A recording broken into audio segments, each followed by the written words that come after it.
You've got it tuned into the Zealous Podcast. I'm your host, Rocky Snyder, and this week I've got Greg Booth, head strength coach for Chinese Basketball Association, on as my guest. And we also can talk about where he's traveled, because it's been all over the place. Texas, California, the Midwest, Florida, Brazil, finally landing in China, and and a whole bunch more. So hopefully you'll enjoy all he has to share. At the same time, speaking of sharing, if you want to find out more about the type of work that I do with foot wedges, closed chain biomechanics, and a whole bunch more to improve performance, the end of January on the 27th and 28th, we've got Physio X in Needham, Massachusetts, where I'll be doing a 2-day workshop. And then on the West Coast in Capitola, California at RFC, February 3rd and 4th, I'll be doing the same thing. You can go to my website, rockysnyder.com, for more information. In the meantime, subscribe to the channel and follow us on Instagram at Rocky_Snyder. Enjoy the show. Yeah, so I appreciate you reaching out and making contact, and I would love to explore what it's like internationally, especially obviously in China, with your experience with all the teams that you've been a part of. So I know it's more than just Chinese basketball, but I'd love to see if there is a difference, compare and contrast, if you will, between the approach in China that's taken with strength conditioning and athletic preparation, and what we're doing in the US, or for that matter, Europe, and insight on that. But what other things do you have preference of things you think would be interested to the viewers, to the listening audience? I think, like you said, the contrast, the difference in training in China compared to what we do here in the US is so vast. It's crazy. Really? Because the way that they go about things compared to what we do, we are used to starting from now, especially in high school. So you're getting, younger guys that are in high school that are becoming strength coaches and are able to go through high school and do it, as well as getting themselves situated educational wise. And then moving on to college and to the professional level, as well as the international level. And we're used to training different sports. They're not used to doing that. They don't know how to, because it's not in their system that way. So it's so different. And so they're more so learning in school than on the job, so to speak.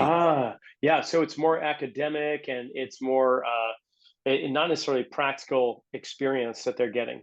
They're Exactly. they're learning from the textbooks.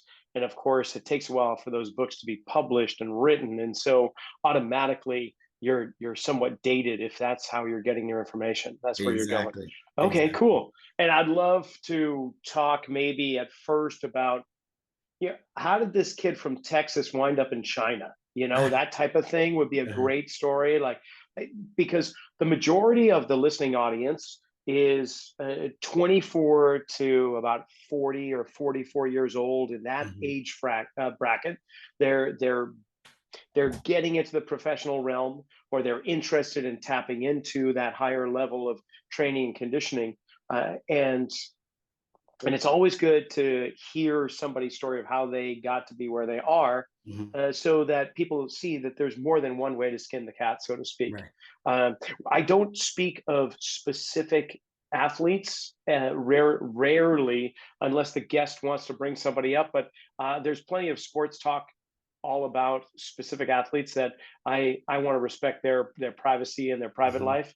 And I'd rather get into the nuts and bolts of the machinery that supports and builds on such amazing athletes. Right. So, and then we just let the conversation go organic, man. We just go wherever it will take us, if that's cool with you. Okay. Beautiful. First and foremost, thank you for having me on the show. When you reached out to me, I was at a time that it was so chaotic. It was so chaotic, just going through things and trying to get things situated with my girls over in China. And our training schedule is just ridiculous. And that's another part of the program where we can talk about. Perfect. But me getting into China, it started way back in Brazil. Brazil? Yes. Okay, because but you grew up in Texas. How the hell did that happen? Well, actually, no. I moved to Texas. I'm actually originally from Michigan. I was born in Chicago and raised in Michigan, in Three Rivers, Michigan. Oh, so you were already practically a world traveler at that time. Yeah. Okay. Yeah. Raised in Michigan. All right, whereabouts? I lived in Three Rivers and then went to Western Michigan. So I'm right by Kalamazoo, Michigan.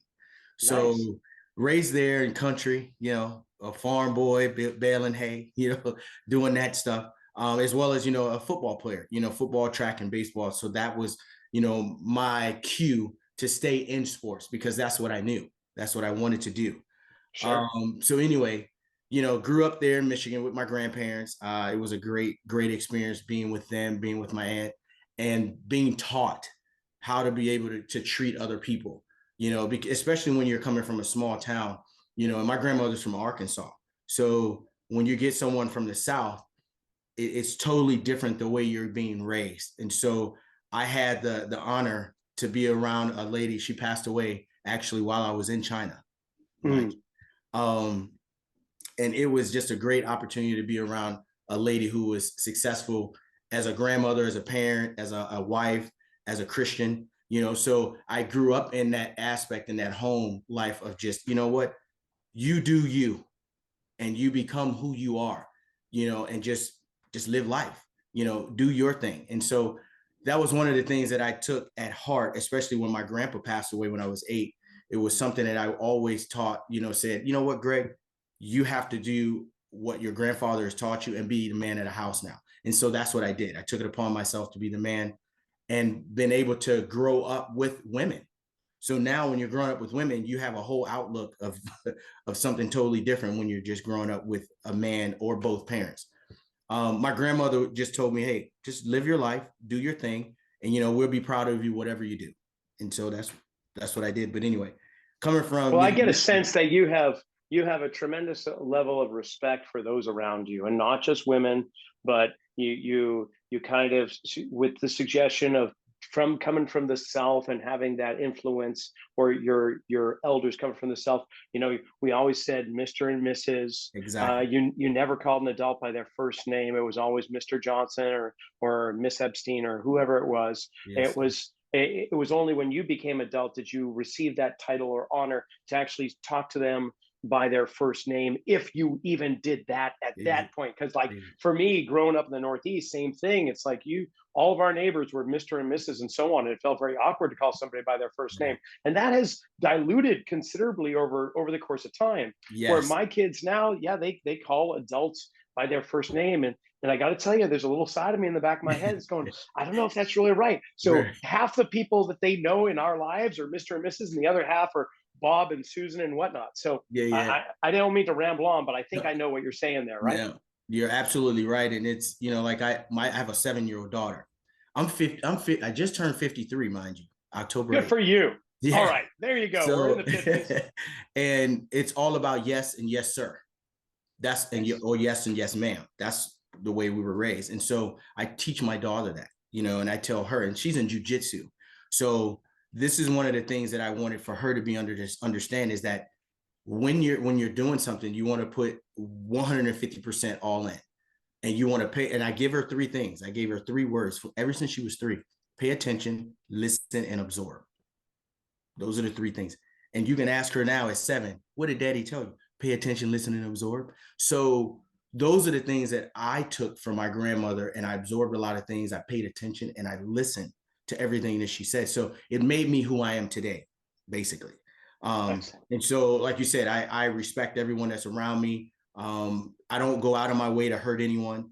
I do my thing, and just be that as it may. Is I take care of my family. It's all about that. It's because it's not about me. It's about them. It's about my 2 ladies in my life. That's it. My mom is still here. Love her dearly. But those 2 ladies are the ones that I work for. I don't work for myself. And so everything that I do is for them. So again, like we was talking, Brazil is where we ended up at. I was coaching high school football in Chicago, and I was at Mount Carmel, mind you. You heard of Mount Carmel? I have. Yeah. So I was at Mount Carmel, and historic program. Yes, yeah. Yes. Your boy just got real tired of that cold weather. Well, I'm in California, man. Yes. So, so I got tired of that cold weather, and I walked into Coach's office. I said, Coach, I can't do it no more. He said, well, what do you want to do? I said, I need to go to a warm climate. Do we have any brother schools, any other place? And he was like, you know what? Let me check, and I'll call you tomorrow. Called me. He's like, hey, found a spot for you. I'm like, really? He's like, well, where is it? He says, California. I'm like, what? Sure enough, I moved to California within 4 days. I was on my way to Crespi. No So way. yeah, I coached at Crespi for 2 years and decided, after that 2 years, I end up moving over to Pacific Palisades. So I went to the Pacific Palisades High School because the guy who was the head coach at that school was also the athletic director, who I did not know, mind you, who coached against me in high school in Michigan. I love it. I love it. And for So the listening audience, if you're not familiar with Pacific Palisades, we're talking Southern California and palm trees and everything out, In-N-Out burgers on the corners and yes, all that. I'm up north, closer to San Francisco, so it's a little bit cooler up here, but it's still yeah, California. And yeah, so, yeah. how did that go? So end up going through it. He hired me on this. He was like, I gotta get you because you was an all-state running back. What can I do? And he was like, you know what? You come from a great program, Crespi. We're gonna put you in. So I was actually the assistant D coordinator and the DB coach at that school. Nice. So I was there for that year, and he wanted me to move into his spot as the head coach. Politics, didn't get it, but that's okay. I got offered another job. The job was to go over as the strength coach as well as the DB coach at Chaminade College Prep. Where's that? Chaminade it's in the valley. It's in where Woodland Hills is. Yes. It's next to Woodland Hills. Okay. All right. So We're still anyway, talking. yeah, Yeah, still talking Southern California, folks. Southern That's cool. California, stayed in Southern Okay. Cal. So I'm at over at Chaminade. Great program. Coach Ed Croson was my mentor. I'm sure you know Ed Croson. He's known throughout California as one of the best coaches. Anyway, stayed over there for about, I'm gonna say 5-6 years. We won a state title in 2013. So I mean, we were going at it. So we did really well. Won a state title in 2013. I moved. Told Coach, I'm out of here. He was like, where are you going? Moving to Brazil. Of course. Why not? That makes complete logical sense. Right. What? You're moving to Brazil? Coach, I'm moving to Brazil. Sure enough, boom. I was out that week, flew out to Brazil. That's where I met my wife. I was going to say there's a lady involved. There had to be a woman involved. Well, reality, I had met her cousin. It's man, my life is crazy because I went to Brazil prior to that to get my license in soccer. Oh. So I have 2 licenses in soccer from this company, which is called B-Foot down in Florida, Brazilian company. And so I met a guy. My friend was like, hey, you want to talk to my buddy? He speaks Portuguese. He's like, huh? He's like, yeah, he speaks Portuguese, blah, blah, blah. So he's like, oh, what? So he said, you know what? My cousin, she lives in Curitiba. She probably can help you with soccer. Because I wanted to transition to soccer because it's a sport that I work with, but I was like, I think that'll be something that would be really interesting to do. And so I went to Curitiba, called her. She never met me. She was like, oh, well, I'm tired. I just got home from work. So I'm sorry. I said, okay. I'm leaving back to California tomorrow. She's like, well, just call me when you get back. I'm like, okay. So I called her, blah, blah, blah. We connected. So I flew back out to Brazil. We connected. We started dating, blah, blah, blah. Told Coach I'm leaving. Went to Brazil. Flew out in Brazil in the 2013 when we won. Right after, I flew to Brazil. So that was like in December, January. And how long did you stay there for? Stayed in Brazil for almost 3 years. Wow. Almost all right. 3 years. Yeah, because I started mainly soccer, strength conditioning with soccer. No. And this is the thing, because I didn't get any soccer jobs. So I'm like, wait a minute. So I'm like, all right, what are we gonna do? And so my girlfriend now, my wife, she was like, they're looking for a football coach here because Brazil has one of the, how can I say it? They have more teams than any other country for American football. I did not know that. Yes, Brazil has more football teams than any country in the world. Okay, I'm gonna ask you questions about that in a minute. Yeah. But okay. So cool. A team approached me and they said, hey, we would love for you to be our head coach. So my god brother, which you probably know, Johnny Mitchell, who played in the NFL, tight end. Really? All right. So Johnny and I were there. So he was like, Greg, hey, we should go in and do this. So we sat down with the people, blah, blah, blah. Buddy of mine was like, hey, we need you guys here, and he's from India. And so he was there. So he became our offensive coordinator. And my brother, he was also the offensive guy. And then I did the defense and the head coach. So we worked with the team and we did well, did a whole bunch, just changed the whole dynamic of football. And so by me coming in from winning the state title, they've never done what I've done in the States. It's even though that my brother is American, our friend is Indian. It's different when you're a player, and when you're a coach, it's totally different. Some players can be good coaches, some players can't be. Sure. It's just that way. So Johnny, I told him, I said, hey, bro, I'm gonna come in, I'll do everything. I'll set the plans, practice plans, everything, strength conditioning, and I'll get everything set up. So I did that. And so we started on a great run. We were killing people because they didn't have that organizational skill as someone that is living in that country. So it was so different from them to see how I planned out practices and how I planned out the training programs. And so for them, they were like, this is something new, because I speak Portuguese and Spanish. Of course you do, Greg. Yes. I would have never assumed otherwise. So this is a great conversation. I'm just loving where this is all going, and I have no idea where it's Hey, it's going head up. It's going to head to China. So so we ended up doing that. We had great time, great run. Coached this team we coached it for about a year. We ended up getting to the championship. We lost to another team that was North. Anyway, we ended up getting a call. Now, this was something that I didn't see coming. There was a new professional league starting in Brazil. And it was called the LFA, the Liga Futebol Americano, Liga Futebol Americano. So I'm sitting here like, what? And they was like, oh, we would like for you to be the head coach of one of the teams that's going to be in Sao Paulo.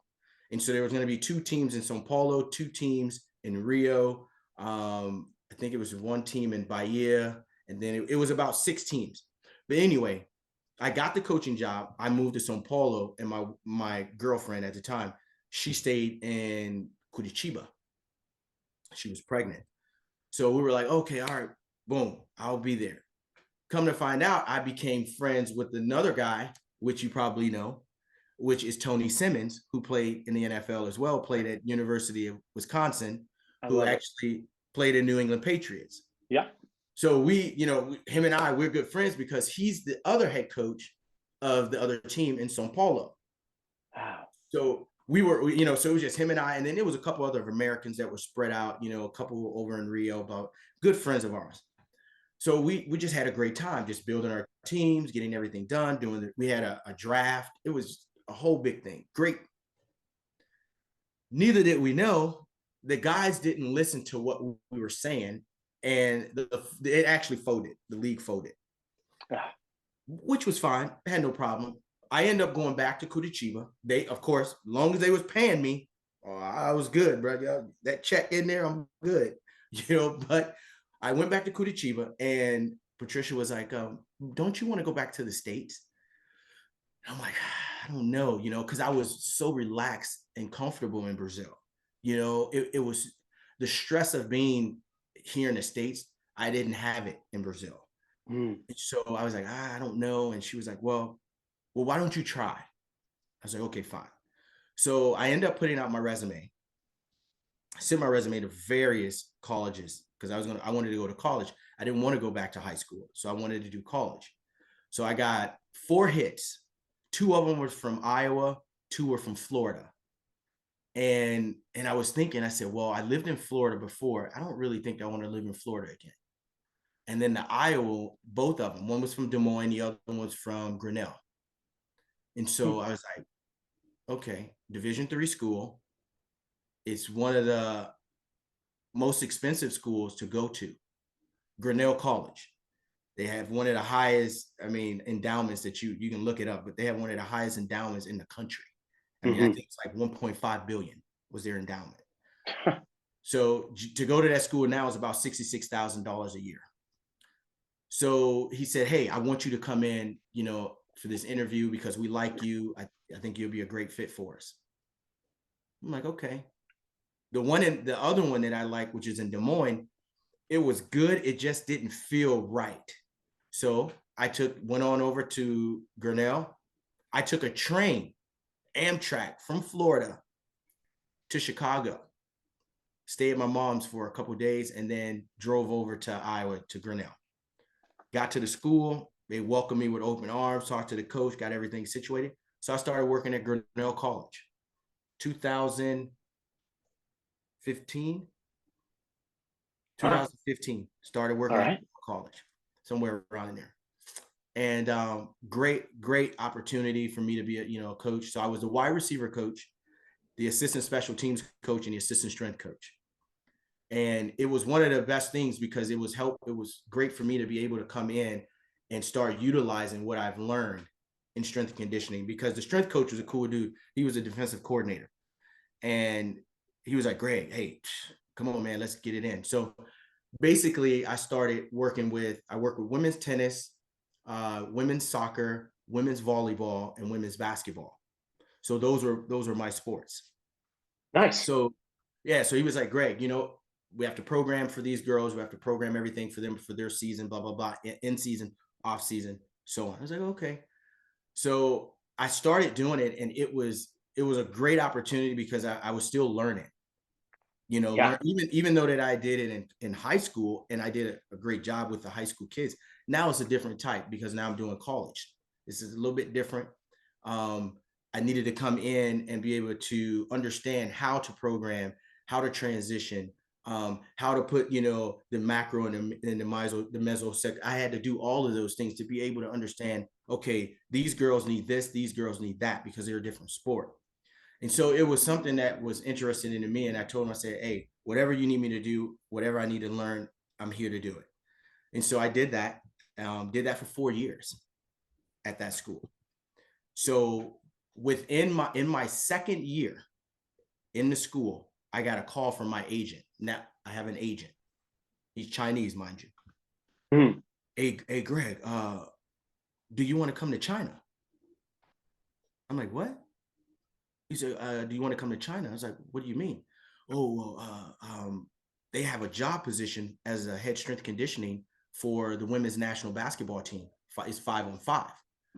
So I was like, really? He's like, oh, Yao Ming wants to talk to you, which was the craziest thing. And I was like, what? Yeah, yeah. How did that? It was crazy. I'm like, Yao Ming, why? He was like, well, because my agent, the company is called All Star Sports. And so the owner of that agency used to be number 2 in the CBA, which is the Chinese Basketball Association. Mm-hmm. And so everybody know him. So he knows everyone. So my agent is the only one that's able to insert a strength coach into that position. He's the only one. So I was like, okay. So I'm talking to Yao Ming. He's like, hey, Greg, how you doing? I was like, hey, how you doing? How you doing? I'm like, well, I understand Yao was in the States, but does he really speak English? Really? So Right. Right. So he was like, hey, how you doing? I was like, I'm fine. He said, hey, you know what?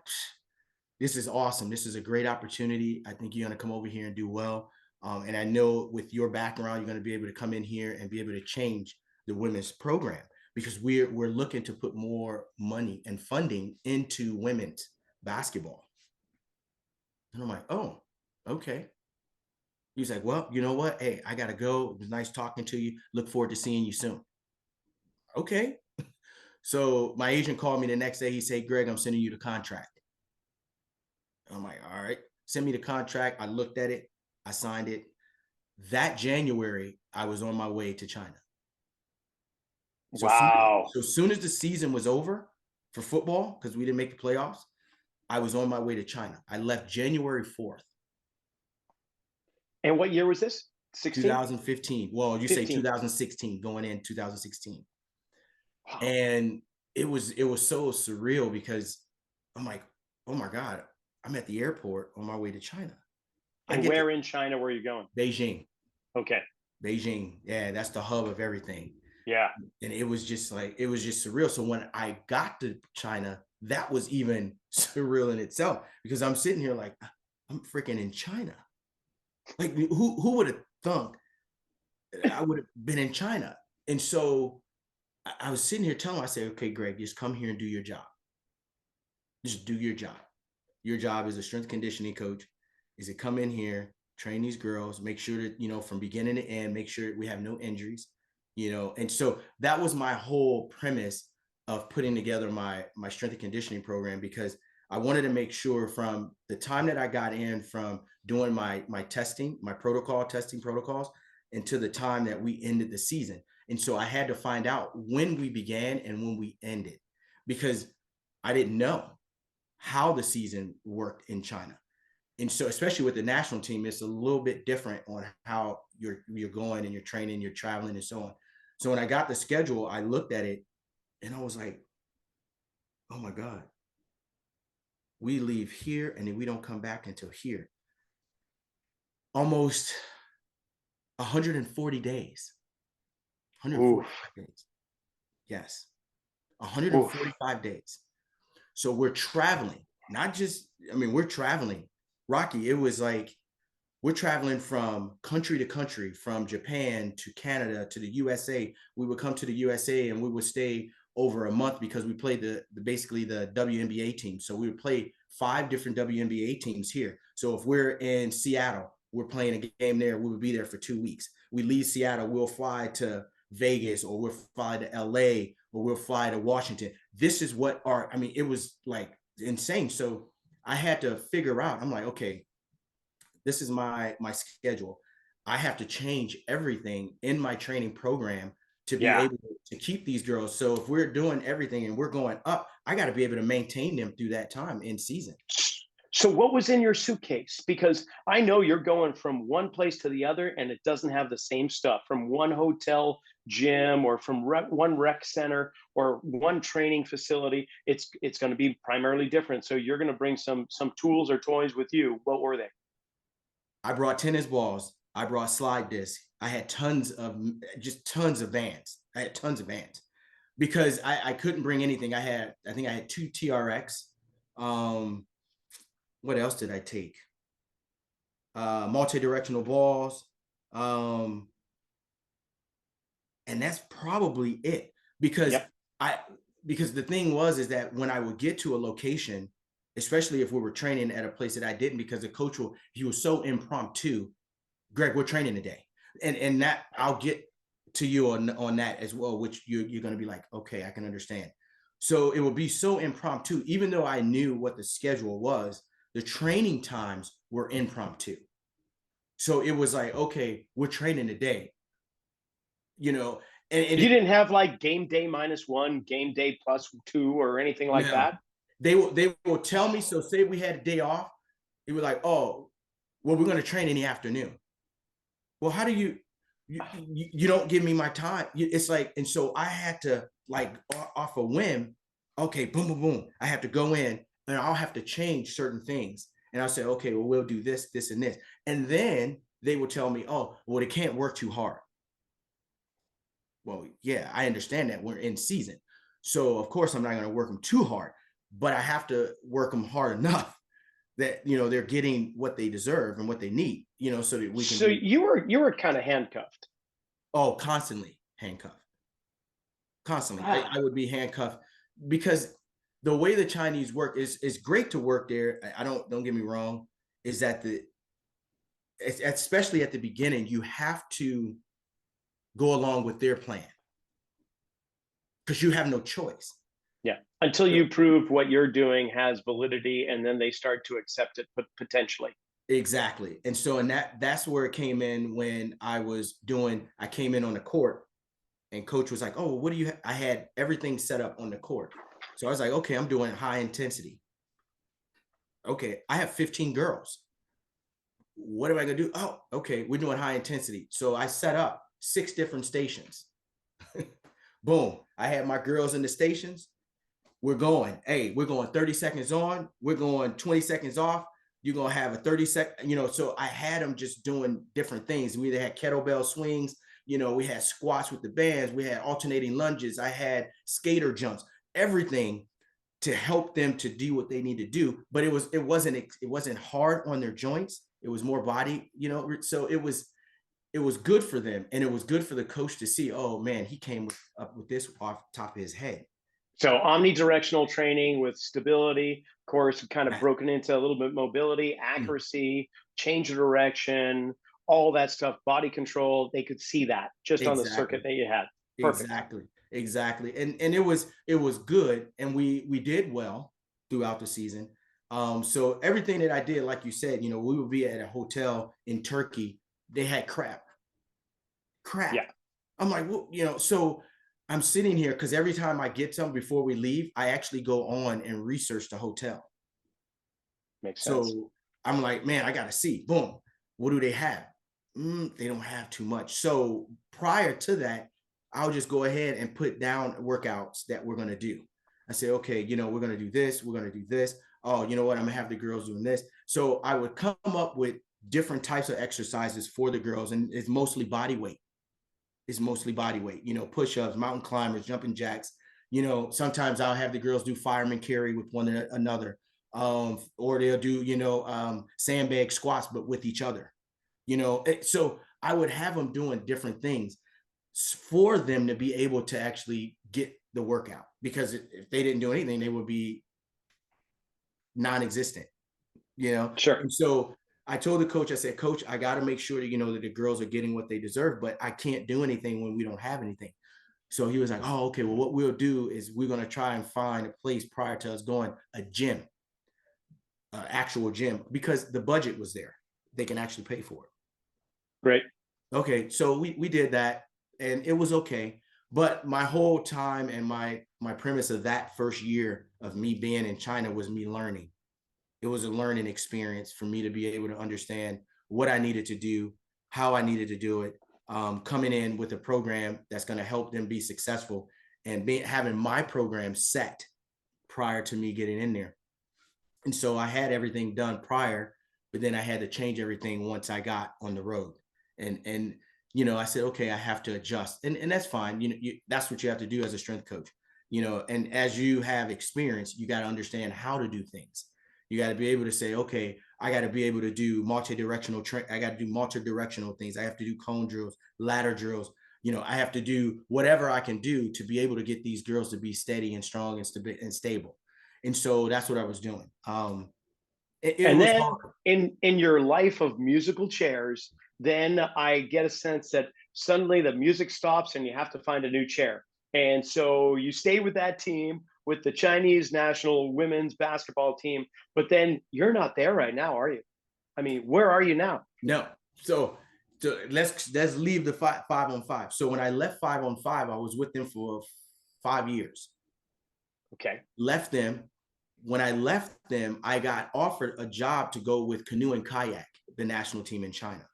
Oh, that's But something completely different. totally, oh, you're gonna love everything I tell you. That's But awesome. I didn't take. Go ahead. Yeah, I didn't take the job. I didn't take it. Why? What's up with that? Because I was, at the time, I didn't. I wasn't. I wanted to come home. I wanted to come home and spend some time at home. Spend some time with my daughter. She was young, so I wanted to get some time with her, be with her. And then my agent was like, Greg, there's another job. And I was like, what are you talking about? He said, oh, pro basketball in China, pro men's. So I was like, okay, that's good. So I took that job. So I went to men's basketball, the pro league. So there's two pro leagues in China, the CBA and the NBL. The NBL is like the D League here. Okay. And so I took that job. Great job. The head coach was Korean coach, awesome guy. Let me do what I wanted to do with the guys. I did a lot of drills on the court, a lot of stuff in the lifting and the weights. Just getting them in the weight room and doing different things with them. It was something that I love to do and show this guy from Korea, because Korea, they tend to overwork, and they tend to overwork their players, and they tend to get injured. And what they get injured on is their knees. They have a lot of knee injuries. They have a lot of ankle injuries. So I came in and I told him, I said, Coach, we need to start getting some balance. We have to get balance with these guys. We need to get posterior and anterior. We got to get some balance, because these guys aren't doing anything laterally. They're doing everything straight. They was doing straight. That's all they were doing. Just sagittal plane linear action. That's it. They didn't do anything that was going backwards at all. So, they didn't do anything. So I was like, Coach, we have to change the dynamic of the training so that we can get these guys on the right path. And he was like, okay, came in and I did that. And I had a great time doing it.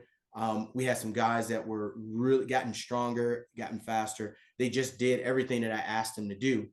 And COVID hit.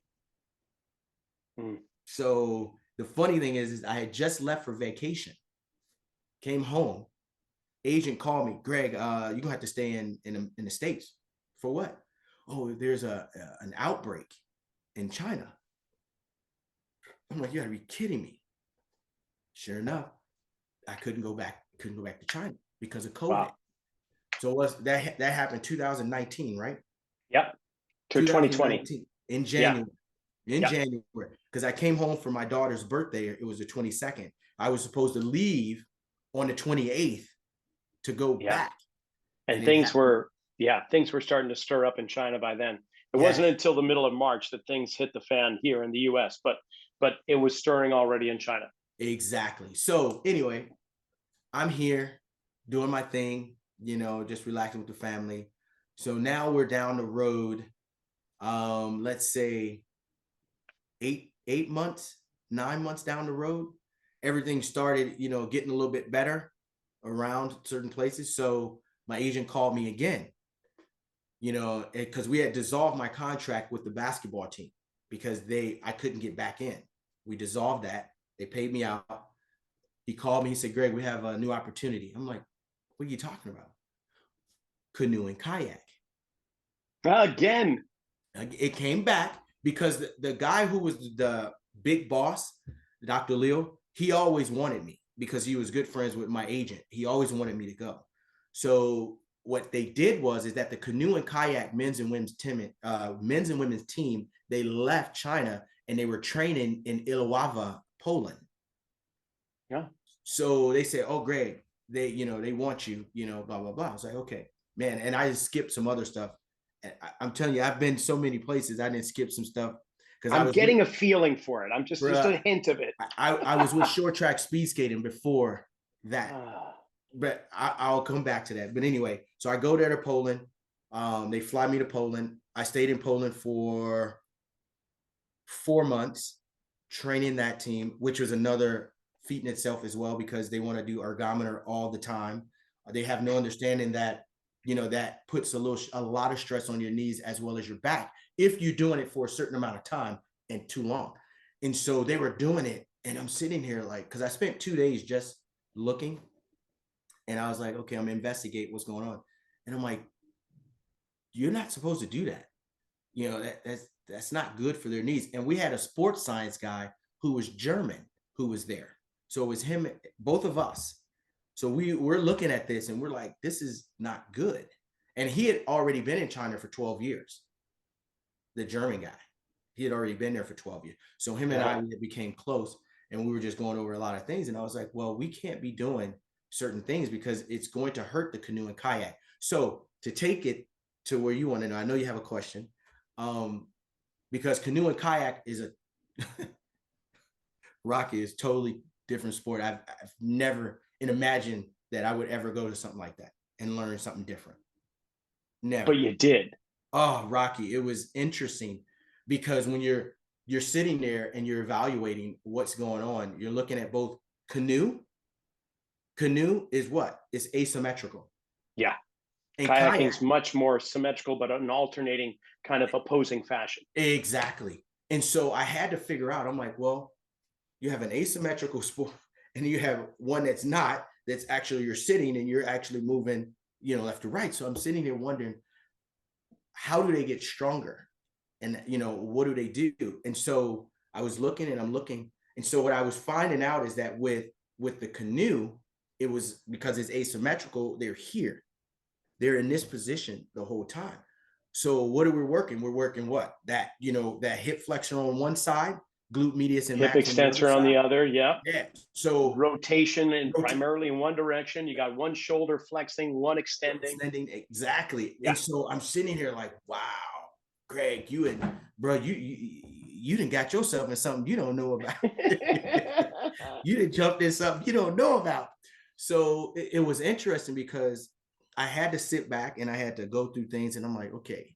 And I was talking to the coaches, and they said, we just need for you to be able to get them stronger, especially because canoe is one of those sports that they go for a long period of time.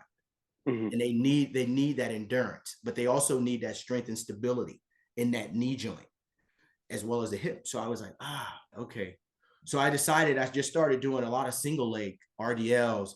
I started doing plyometric single leg jumps, a lot of skater jumps, single leg. And I was also doing skater stuff, speed skating drills, which no one was like, where'd you get that from? This is the reason why speed skaters are so strong, because they're in this position, their glute max, their glute meets that quad, everything. And they were like, oh, so I just started doing, squatted movements, that they never done before, for them to get stable and have that stability in their hips and their knees. And it was like, okay. And then we just, of course, this, everything in upper body, the same thing, we're doing. The only different thing is I did bench pulls. No, okay. Because bench pulls is something that they need, because that latissimus, the lat needs that strength. That upper back needs that strength to be able to go through. And so I did a lot of that. I did a lot of overhead walking, barbell walks. I did all kind of farmer walk, farmer carries. I just did different things to be able to stabilize their joints. So when they're here, they're able to come through with power and force. Because I didn't know on the bar they have to turn this wrist. Did you know that? Oh, when they're coming through for the blade. Yeah, I didn't know they that. swing the blade around and then they got to dig it in. I mean, I wrote this book a long time ago, like 20 years ago. It's called Fit to Paddle, and it was all about paddle sports because I grew up whitewater canoeing, kayaking, and rafting. So I put my experience into the gym and came up with a piece of crap. I wouldn't recommend any listening audience to go buy it. It's 20 years old. It's worthless. But the stuff that you're talking about is light years ahead, which is fantastic. Yeah, I've never did it before. I've never seen that before. So it was something that was interesting to me. And I was like, okay, we're going to continue to do certain things. So I did, a lot of bandage, split leg, sprints. We did a lot of different things, a lot of different movements for them to be able to get stronger. I did a lot of cone drills. I did a lot of high intensity workouts with them on the grass. Nice. Because they need that cardio, because they're going 2,000 or actually 200 to 300, 400 meters. When they're doing that. I was like, one of our girls, she does 5,000 meters. She did 5,000, 17 brother. years old. That's 15 to 20 minutes outright, at least. Yeah, at least. And so when they told me, they was like, oh, Lily does 5,000 meters. I'm like, are you kidding me? And he was like, coach, she needs to be in shape. So I would do so many things with her with high intensity that it was like, because I would change the level of her high intensity all the time. So it would help her to be able to react when she's on that water. So say if she does 100 meters, then her body is able to adjust. So I had to switch every single time on the high intensity. So if we was doing, say, 40 seconds, the next time I'm coming and I'm doing it for 20. Then I would what I love about this, Greg? I love the fact that you're taking in all of your previous knowledge and experience from a vast number of sports, and some you haven't even listed here, and you're integrating them in a lattice work, and a quilt-like fashion, where you're taking from different areas based on the methodology and the movements required, not on the specificity of the sport. Right. And when I say specificity of sport, I think that's a misnomer. Somebody will say, oh, these are sport specific exercises, because they kind of look like something in a sport. But in truth, if you put somebody in a sport stance and then feed force in different directions, so that's going to be a little bit more sport specific, kind of like what you're doing with the lateral action of speed skating, staying in a crouched position. There is a tremendous amount of abductor, adductor action in canoeing and kayaking. You need to be driving. It's not just pushing down straight into the hull of the boat, but you've got that knee braced against the side hull. against the gunnel or whatever you're going to call it. And Right. there's so much more. So to understand that and to utilize your previous experience from basketball to football to wide receivers to D-backs to soccer in Brazil to everything else, speed skating and then kayaking. I love this. I love it. You are a mutt, my man. You are in all the positive ways. That is phenomenal. So just we've got probably 5 or 10 minutes here remaining. I would love to know, like, what uh, what are some of the things that just kind of continually blew your mind? Like, oh my gosh, I can use this. You've already kind of given us a little sampling, but are there other aspects of like crossbreeding, conditioning from one sport Mm-hmm. to the other? Well, what blows my mind is that now let's push on ahead because we only have a couple of minutes. Let's get to present. I'm the strength coach for the national 3-on-3 basketball women's team in China. That's where I just got back from. So that's 3-on-3. So now if you're looking at all the sports that I've been in, you got women's 5-on-5. You have short track speed skating, men's and women's. You have canoeing, kayak, men's and women's. Now I'm with the 3-on-3. 3-on-3. So what you're saying is absolutely true. The meshing of different sports and being a football guy, and I tell people all the time is that, yeah, I'm a football coach. I know football. And what did I do? I use everything that I knew from every sport that I've trained, and I've utilized them in each sport. Why? Because you can use anything from anything to make a person or athlete or athletes better. Why? Because all of those exercises are together. They don't think about it, and a lot of people won't think about it. And so it's the same as with 3-on-3. 3-on-3 is a fast sport. It's here, multi-directional, right? So why wouldn't you use wide receiver drills and running back drills in 3-on-3? See, that's just it. It's the concepts and the methodology and that carry over. I mean, humans, your athletes, I assume, have 2 arms and 2 legs and 1 spine. Exactly. And 1 pelvis, 1 skull, sir. 1 central nervous system. Yes, sir. So you're using the same vehicle and you're picking from your toolbox that is tremendous. You are like Snap-on tool delivery truck out there, and you've got so much in there when you open up the doors.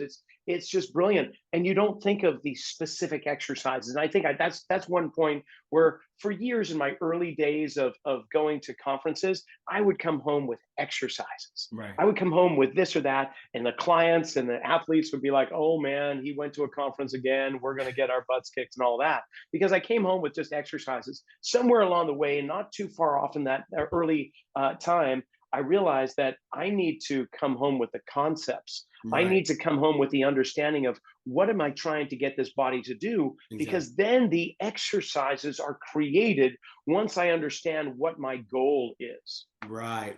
You're doing that. No, and you're absolutely right. And that's what I always do when I look at a sport. I'm looking at how can I make these athletes better? How can I make them better? I can make them better by doing this, this, and this. I didn't, let me get this from this because I know this is going to help. Why would I stay here, tunnel vision, and say, oh yeah, I'm a football guy, but you know what? I don't know how to do that. No, I can't do that because if I'm going to be a strength coach, and I've been doing it now for 29 years. So for me, it's better for me to be able to do something that I know and be able to help the athlete be able to get to where they need to be faster, be quicker, be stronger, be more agile, be more flexible, whatever it is, for them to be able to be successful in that sport. And if I'm going to help them, I have to be able to be inventive. I have to go in and say, you know what? I did this here. I'm going to bring this here because I know it's going to help them get better. And so when you go into a sport, especially like going into 3-on-3, because I didn't know anything about it, I said, you know what? I have something for Rocky. It just hit me. As soon as I got there, Rocky, I looked and I'm like, this is a half court. Oh, I know exactly. It's a half court. Exactly. Yeah, I'm like, I knew exactly what I was going to do. Because if you don't do multi-directional training with 3-on-3, you're going to have knee problems. Mm-hmm. And you know what? Sure enough, that happened with first team. 2 of the girls tore their knees because the strength coach did not do any multi-directional. He did all linear. That's all he did. And So so the proprioceptors that respond to lateral or rotational axis don't get the attention that exactly, the flexion extension are getting, and they're getting it too much. exactly, So it's an exactly. imbalance on both sides of the coin. Exactly. And So it's just all about everything that, like you're saying, is that I went out and I just put my take on everything. I think that's one of the things that my mentor, Coach Croson, he always said, he said, Greg, you are a good coach and you're going to be the best coach. You just do you. Don't go and try to copy someone else. You just do you. And that's what I've done, is that I always put everything in perspective and saying, okay, I'm going to this team, so I'm going to make sure that I do what I'm going to do. Even though that I may do a program, the program may differ. I'm going to yeah, change something, and I'm going I to would put hope things so. in. Yeah, I'm going to put something in it that I think that's going to be better. Even though that I have this program, okay, let's change it. And that's what I did. And it worked out for the best. We did really well this year. We placed fourth in the world.